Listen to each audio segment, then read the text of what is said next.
Hi, everyone. This is Bryan G from Keller Williams, and today I would like to talk about the appraisal. So, we got a great price on your house. We accepted a great offer. The buyer had the home inspection. They are satisfied with home inspection.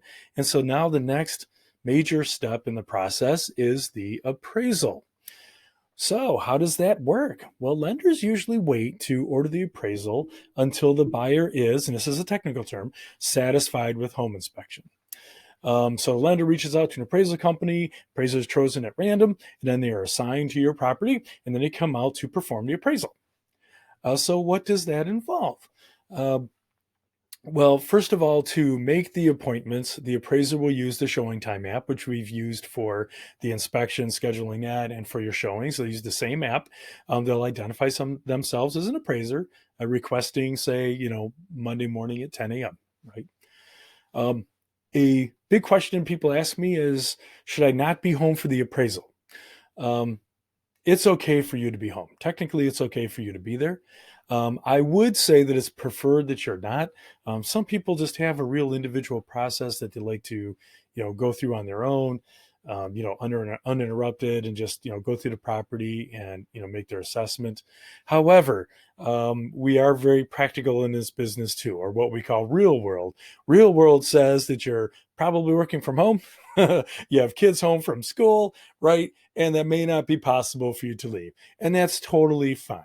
I would just ask that you, very politely greet the appraiser at the front door as you let them in, say hello, nice to meet you, and then just let them go about their business and let them walk through the house and make their assessment.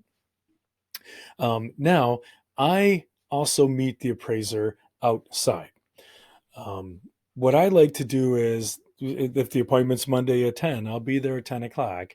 And I like to greet the appraiser as they come up to your house and open the door for them. And I also like to give them some nice, useful information about the house. Now, before I go any further, I want to say that we agents are not allowed to unduly influence and the appraiser at all. So we can't look over their shoulder and strong arm them into getting what we want for the house, right? We're not allowed to do any of that, but we are allowed to greet them. We are allowed to give them some useful information that might be helpful. So, for example, I'll print out the listing ticket, print out the disclosures. If you have a house that you've remodeled, and then I have a list of all your updates that you've done, kitchen remodeled here, basement remodeled here, right? I have stuff like that. Again, just stuff that is useful, something that, that might, the appraiser might like to see. And so I put that in a nice, KW envelope or folder. And I just give that to them and say, hey, thank you so much for coming out. And I hope this information is helpful. And then I take my leave so that I don't interfere with their process. Now, if appraisal comes in at value, that's great. We have no issues and we move on to title work and closing, right? If the house does not appraise for value, a couple of things come into play. And every situation is unique on this, so that the specifics will change. But the general broad strokes is, if a house comes in under the sale price, if it appraises low, then we need to make up that difference somehow. And there's several ways that that can happen. Seller, you can lower your sale price. Buyer can bring extra money to the table to make up that gap, or somewhere in between. The seller can come down, the buyer can bring some cash, to the transaction, and we can, come to an agreement and fulfill that appraisal gap.